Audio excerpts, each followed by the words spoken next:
и убави.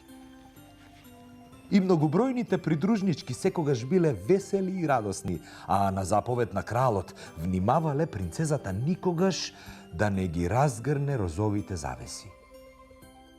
Но, кога Сакана пораснала, забележала дека нешто кријат од неа и посакала, ама безусловно, да види што има зад розовите завеси, зад ѕидиштата на замокот.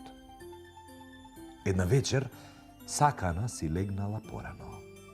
Милите придружнички кои спиеле со неа не забележале кога се мушнала од својата розова спална, поминала низ неколку розови сали преку розовата тераса и се нашла во градината. И пред очите и се покажал сивиот ден, дождливото небо, накострешената од лошото време градина и старите сиромашни колипки на работ од темната шума. А во градината стоела жена, стара, болежлива, проскубана во косите. Стоела и ја гледала Сакана. Принцезата се стаписала, тивко прашала: "Здраво, бабичко, која си ти? Како се викаш?" "Јас се викам Живот," ја одговорила старицата и сурово ја погледнала убавата принцеза. Тоа не е вистина," весело извикала Сакана. "Не е вистина дека те викаат Живот. Ти си стара. А мама ми има кажувано дека животот е млад, розов и прекрасен, убав како мене. Но која и да си, старице, многу си проживеала, па веројатно ќе знаеш да ми кажеш зошто наеднаш се околу мене стана поинаку, сиво, непријатно и грдо?" "Дете," ја одговорила бабата Живот, "од секогаш било така. Сиво, непријатно и тажно. Само ти не можеше да го видиш тоа, зашто низ розовите завеси се ти се чинеше светло, розово и прекрасно. Ти не го познаваш животот, не ги познаваш човечките маки и страдања, а растеш весела и безгрижна, зашто не гледаш маки околу тебе. Ама јас сакам да ги видам несрекните, за да ги направам срекни. Сакам да им помогнам на сите на кои им треба помош," извикала кралската ќерка. "Тогаш замоли ги твоите родители да ги симнат розовите завеси од прозорците," и рекла старицата Живот. Кога Сакана ја кажала на мајка си својата желба, кутрата кралица се заледила од ужас. Со плачење раскажала на ќерка си зошто така грижливо ја криеле во дворецот. "Ти ке ми умреш, мило мое, штом ке ти паднат 3 солзички од твоите очиња," плачела кралицата. "Кога ќе ги видиш човечките маки и страдања, ќе ми заплачеш и тогаш ќе те загубиме, наше мило Сакано." Сакана се замислила и наеднаш со насмевка и рекла на мајка си: "Мамо, заповедај да ме пуштат од замоков надвор кај луѓето, за да ја гледам нивната мака и нивните солзи и да им помогнам. Не плаши се, нема да умрам. Го видов животот, разбрав колку е стар, луд, мрачен и суров и сакам, колку што можам, да го направам радосен и добар за несрекните луѓе. А ако не ме пуштиш, јас ке се исушам овде како цвеќе, без сонце и вода и ќе умрам." Слушала кралицата мајка, слушала и срцето й се кинело од жал, од мака, од страф, но немало што да се прави, па рекла: "Нека биде твоето, ќерко." И Сакана добила слобода. Принцезата станала уште поубава од тоа што била. Розовиот замок и кралските богатства веќе не ја интересирале. Облечена во облека на сиромашна селанка, со распуштени и од ветрот развеани косички, Сакана вез ден трчала по цветната долина, зборувала со птиците и со цвекињата и ја пиела ноќната роса од синоличките. Често наминувала во сиромашните селски колипки и таму, каде што ке стапнела нејзината малечка нога, таму ке се вселела радост и среќа. На сите сиромашни им давала пари, ги стоплувала со својот нежен поглед, со добар збор им помагала да ги заборават своите маки и болештии.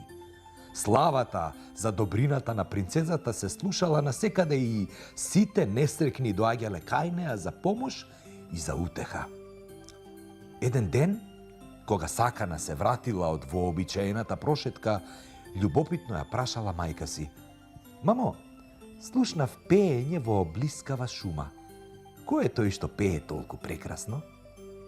Само што го рекла тоа, 100 слуги се растрчале низ шумичката и не би час го донеле таинствениот певец. Тоа бил еден славеј. Го ставиле во златен кафес. Таму требало да пее со својот волшебен глас, но славејот молчал. Не знаел да пее затворен во кафес. Само навечер, кога ќе зајдело сонцето и кога крај кафесот ќе долетала неговата дружка, само тогаш ќе запеел чудно убава песна, полна со тага. Двете птици плачеле пеејки. Пееле молбено. Тагувале по зелената шума и по загубената слобода. Сакана ја разбрала нивната молба. Без двоумење го отворила кафезот, го пуштила славејот и во тој момент од нејзините сини очиња се стркалала солцичка. Чиста и сјајна. Ноќта на кралот и кралицата им се јавила на сон таинствената жена Судба и тажно им рекла: "Запомнете дека ќерка ви ја пролеа првата солза." Го рекла тоа и исчезнала. Од тој ден кралот и кралицата уште повеќе ја обсипувале ќерка си со нежни милувки и пофалби, па Сакана наскоро ја заборавила жалоста за малечката птица, па пак почнала да шета по цветната долина и во зелената шума се до селските колипки.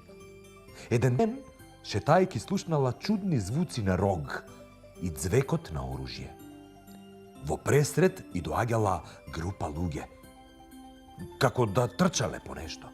Во тој момент пред неа од високата трева изрипало малечко, исплашено до смрт зајаче.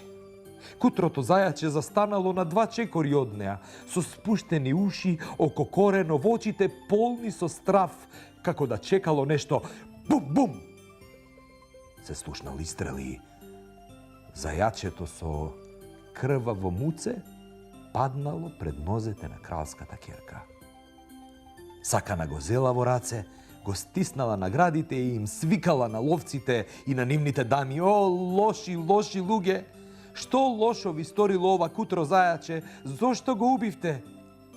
Го кажала тоа со треперлив глас, а втората солзичка и виснала на темните трепки.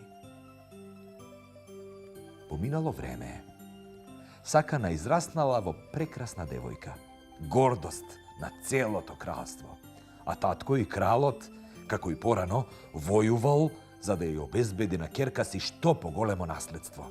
Од битките и војувањата се враќал како победник, носејќи од поробените земји многу робје и богатства. Еден ден, кога кралот како победник се враќал од последниот поход, Сакана и нејзината кралска придружба излегле да го пречекаат. Сите биле облечени во празнични облеки, а главите им ги краселе победоносни венчиња. Но одеднаш, од нигде никаде, се појавила една жена, возбудена, растреперена, расплакана, викала со страшен, див глас: принцезо, слушај ме. Ти се насладуваш на животот, јадеш од златни чинии и носиш кадифе и срма. Околу тебе е натрупано безмерно богатство, а знаеш ли ти како е добиено сето тоа? Илјадници луѓе умреле за ти да ги добиеш тие богатства. Други работеле дење и ноќе, се потеле за да му платат данок на татко ти, кој безмилосно разорува туѓи земји. Но тоа не е се. Ти пееш песни и радосно шеташ по полето, а илјадници затвореници се мачат во темните зандани. Меѓу нив е и мојот син. Тој е храбар како планински орел и ја милува како и ти слободата. Јас дојдов овде од далечна, туѓа земја. Дојдов овде кутрата, јас, мајка, за да те помолам да ми го спасиш синот. Спаси го, принцезо, и цел живот ке те благословувам. И жената заплакала, запискала, прегрнувајќи ги колената на Сакана. Плачот на мајката звучал страшно, безизлезно и тешко, како смрт. Сакана се наведнала, ја прегрнала несрекната жена, сакала да й каже нешто, но во тој час третата солзичка и капнала од сините очиња и се лизнала врз главата на расплаканата мајка. Во истиот момент кралот се појавил во дворецот, гордо јавајки на белиот конј. Кога ја видел ќерка си како лежи на рацете на слугинките, се му било јасно. Очите на Сакана биле широко отворени и гледале во кралот. И како да молеле: не убивај, нека нема страдања, биди човечен. Потоа продорниот поглед го изгубил сјајот. Се затемнил, згаснал, умрел. Сините очи се затвориле за секогаш. А жената Судба, облечена во црно, се појавила кај кралицата и проговорила: ќерка ти ја пролеа и третата солзичка. Тоа што требаше да се случи, се случи. Кралице, ти веќе немаш ќерка. Умрела Сакана. Но споменот за неа не умрел. Кралот никогаш не го заборавил молбениот поглед на својата Сакана. Ги прекратил сите војни, ја распуштил војската, ги отворил занданите и ги пуштил на слобода измачените затвореници, ги хранел сите сиромаси и гладни во земјата. Милосрдност и мир загосподариле во кралството.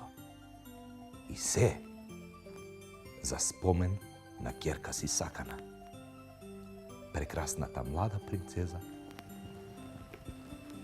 со сини очиња.